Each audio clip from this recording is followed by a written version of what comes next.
Bismillahirrahmanirrahim. Assalamualaikum warahmatullahi wabarakatuh. Alhamdulillahi ala ihsanih wa syukru lahu ala taufiqihi wa amtinanih. Ashhadu an la ilaha illallah ta'ziman li sya'nih wa ashhadu anna Muhammadan abduhu wa rasuluhu ad-da'i ila ridwanih. Wassalatu wassalam ala habibina wa syafi'ina wa maulana Muhammad wa ala alihi wa ashabihi wa ikhwani. Ma'asyiral muslimin, jamaah salat Isya dan salat tarawih yang mudah-mudahan dirahmati Allah Subhanahu wa taala. Bersyukur kita kepada Allah Subhanahu wa taala di kesempatan malam kali ini. Allah Subhanahu wa taala masih berkenan memberikan kenikmatannya kepada kita. Nikmat ibadah siyam di bulan Ramadan, kemudian juga kita lanjutkan dengan nikmat qiyam di bulan Ramadan. Mudah-mudahan siyam yang hari ini kita lakukan, siyam yang kemarin-kemarin kita lakukan, dan siyam yang esok hari hingga akhir nanti kita lakukan, dan juga sholat tarawih, sholat Isya dan sholat-sholat yang lainnya yang kita lakukan di bulan suci Ramadan ini, mudah-mudahan Allah Subhanahu wa taala menerimanya sebagai amal soleh. Dan juga mudah-mudahan dengan siyamnya kita, Allah izinkan kita memasuki surganya Allah Subhanahu wa taala melewati pintu yang namanya Babur Rayyan. Ma'asyiral muslimin, jamaah salat Isya dan salat tarawih yang mudah-mudahan dari Allah Subhanahu wa taala. Salat dan salam kita haturkan kepada junjungan Nabi besar kita Muhammad sallallahu alaihi wasallam. Beliau adalah manusia terbaik yang Allah hadirkan ke atas muka bumi ini, yang Allah utus untuk menyampaikan risalahnya kepada kita ini.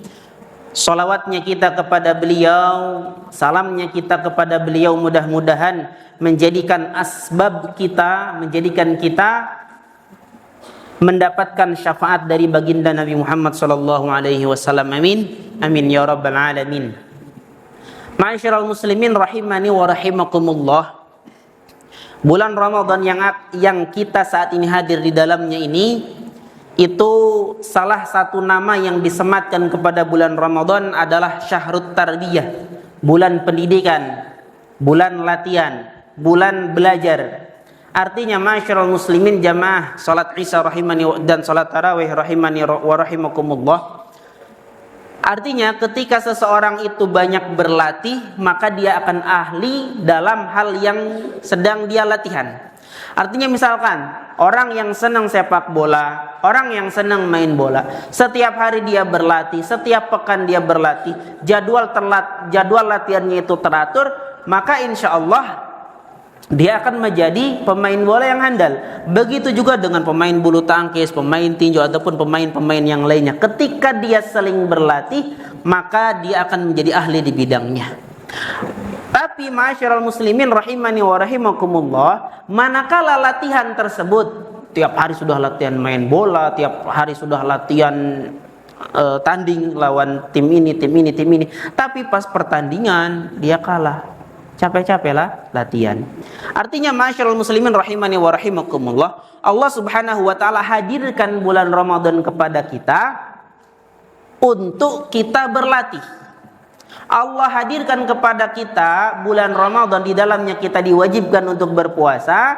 Maka 11 bulan kemudian, 11 bulan hari lainnya setelah bulan Ramadan, mudah-mudahan kita bisa berlatih, bisa berpuasa sunnah. Ada puasa Senin Kamis, ada puasa Daud, ada Ayyamul Bid, ataupun puasa-puasa sunnah yang lainnya.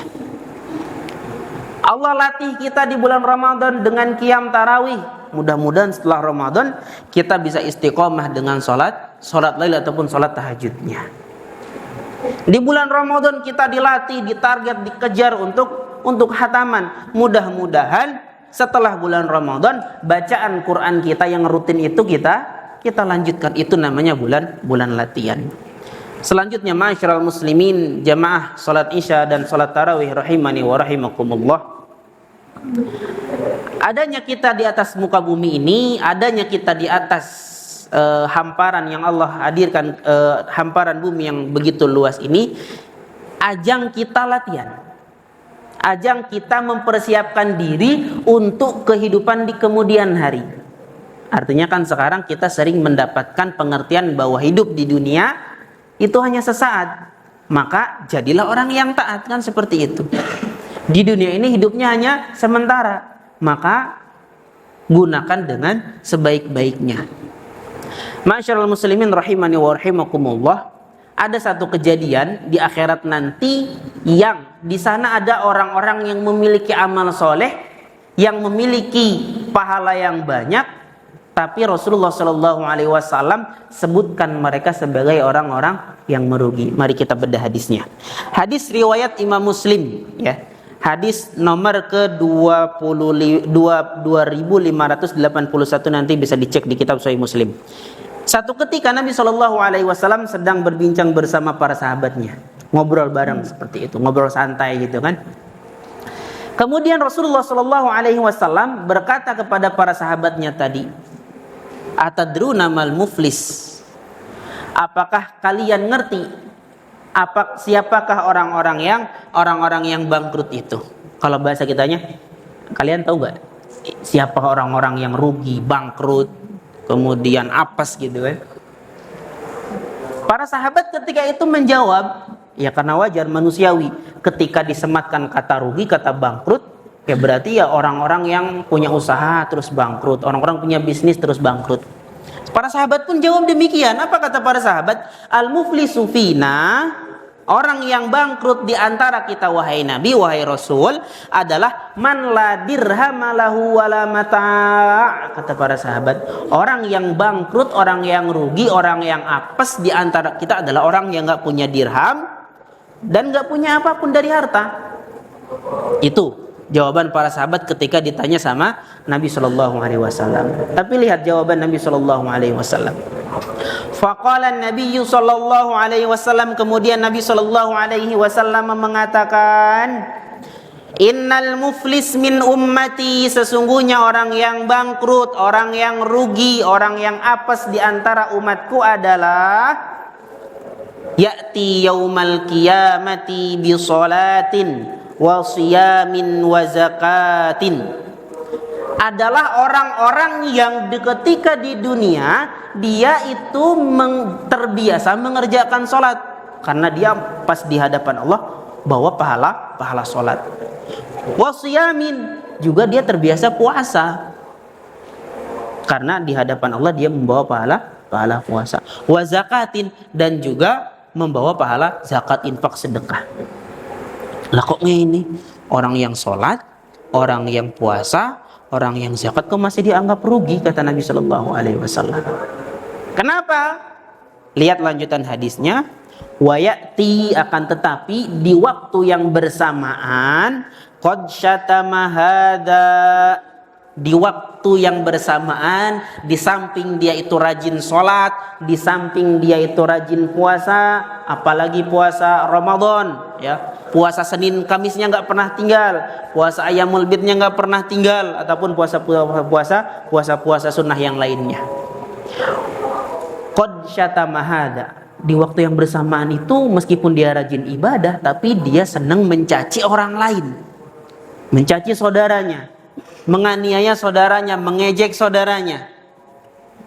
Wa qadhafa hada, dan senang sekali memfitnah orang lain, senang sekali memfitnah saudaranya, membuat berita-berita hoak, berita-berita bohong disampaikan ke saudaranya, akhirnya saudaranya tadi membenci saudaranya yang digosipin, kan seperti itu. Wa safaka dammahad wa akala ma hadza, di samping dia sholat, tapi dia nggak memperhatikan makanannya. Ya, ada makanan tergeletak, entah itu punya siapa, asal embat, ya asal makan. Halal ini, halal di tempat umum, padahal masih di area pesantren, seperti itu. Wasafaka damma hada wa daraba hada, kata Nabi sallallahu alaihi wasallam, suka menumpahkan darah saudaranya tanpa sebab syar'i, ya. Wa daraba hada, senang mukul, senang menganiaya orang lain. Itu yang dianggap rugi oleh Nabi sallallahu alaihi wasallam. punya amal ibadah, pahala sholat, pahala zakat, pahala puasa, tapi di waktu yang bersamaan dia juga membawa dosa. Artinya dibayangkan ketika di hadapan Allah ada sini ngadep misalkan, ini wahai Allah, saya bawa pahala sholat saya. Pas mau dimasukin surga, tunggu ya Allah, memang dia rajin sholat, memang dia rajin ibadah, tapi saya pernah sakit hati ya Allah. Saya pernah sakit hati karena dianiaya sama dia, diejek sama dia. Saya malu di hadapan teman-teman saya karena sering diejek sama dia. Meskipun dia rajin sholat, saya nggak bisa nuntut dia di dunia karena segan. Dia kakak kelas, karena segan dia kakak kelas, kakak mudabir misalkan seperti itu.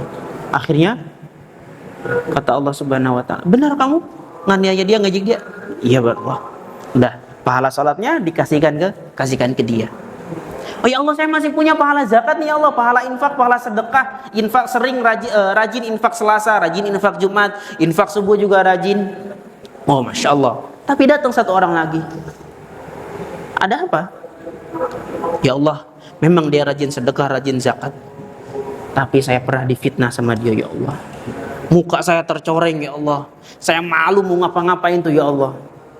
Benar kamu pernah memfitnah dia? Benar ya Allah. Yaudah, kasihkan pahala zakatnya. Masih ada nih pahala puasa karena dia rajin puasa Senin Kamis, rajin puasa sunnah, bahkan puasa Ramadan nggak pernah bolong, misalkan seperti itu.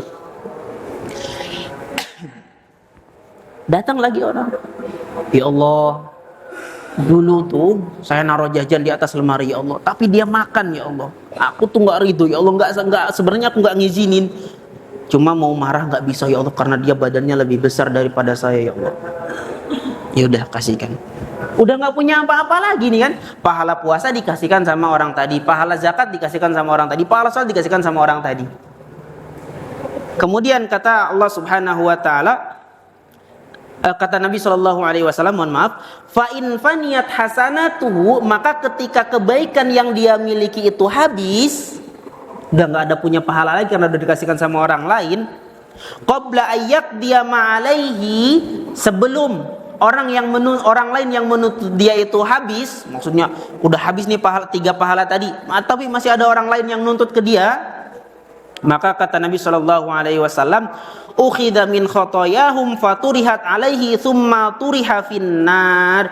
Kemudian keburukan yang objek yang dia aniaya, ya maksudnya ada orang yang nuntut tadi, dia punya dosa, maka dikasihkan ke orang yang suka nganiaya, yang suka memfitnah, yang suka menuduh, suka makan harta yang sembarangan, kan seperti itu. Keburukannya itu, dosa-dosanya ditimpakan kepada dia. Kalau sudah tidak ada kebaikan, yang ada hanya keburukan, kata Nabi Shallallahu Alaihi Wasallam, thumma turiha finnar, kemudian orang tersebut Allah Subhanahu Wa Taala campakkan ke dalam neraka, wal iyadu billah.